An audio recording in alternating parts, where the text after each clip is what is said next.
आपके शरीर की गंदगी साफ नहीं हो रही है तो आप लाख अच्छे से अच्छे चीजों को खा लीजिए, उसका फायदा आपको मिल ही नहीं सकता। और जैसे ही आपके शरीर की गंदगी साफ होती है, आपका पाचन तंत्र बहुत तेजी से काम करने लगता है। शरीर के अंदर पहले से ज्यादा ताकत महसूस होने के साथ साथ चेहरा साफ होने लगता है। वजन बढ़ाना और घटाना आसान हो जाता है। पिंपल, दाग धब्बे, एक्ने जितने भी कुछ हैं वो सब कुछ ठीक होने लगते हैं और कई सारी गंभीर बीमारियों का होने का खतरा जड़ से खत्म हो जाता है। तो हम लोग सबसे पहले बात करते हैं कि हमारे शरीर के अंदर गंदगी जमा कैसे होती है। तो देखिए, हम लोग जो भी खाते हैं वो आहार नली से होकर पेट में पहुंचता है, जहां खाना टूटने के बाद छोटी आंत में जाती है, जो कि बाद में मल के रूप में हमारे बॉडी से बाहर चली जाती है। लेकिन इस प्रक्रिया में सबसे ज्यादा गंदगी हमारे आंत में ही जमा होती है। अगर हम लोग अपने आंत को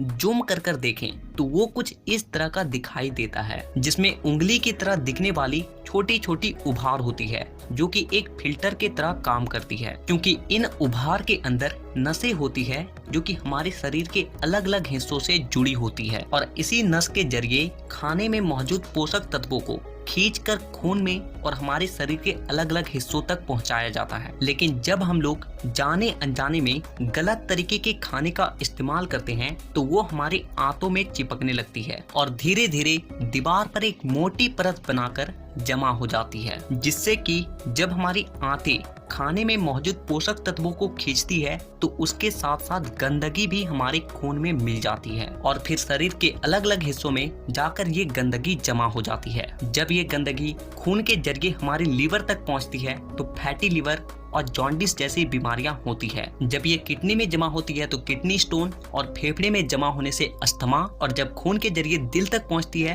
तो कोलेस्ट्रोल और हमारी नसों में ब्लॉकेज पैदा होती है। और जब ये गंदगी हमारी स्किन में पहुंचती है तो दाग धब्बे, खुजली, एक्ने, पिंपल जितने भी इस तरह की समस्या हैं सब होने लगती है। और इतना ही नहीं, जब ये गंदा खून हमारे पूरे शरीर में फैलता है तो हमारे शरीर का जो हार्मोन का संतुलन है वो भी बिगड़ने लगता है और जिससे कि हमें और भी जानलेवा बीमारियां होने की खतरा बढ़ जाती है, यहाँ तक कि कैंसर भी। बस आप इतना समझ लीजिए कि शरीर में हर छोटी से छोटी बीमारी और बड़ी से बड़ी बीमारी शरीर के अंदर गंदगी जमा होने की वजह से ही होती है। और इसीलिए आज के इस वीडियो में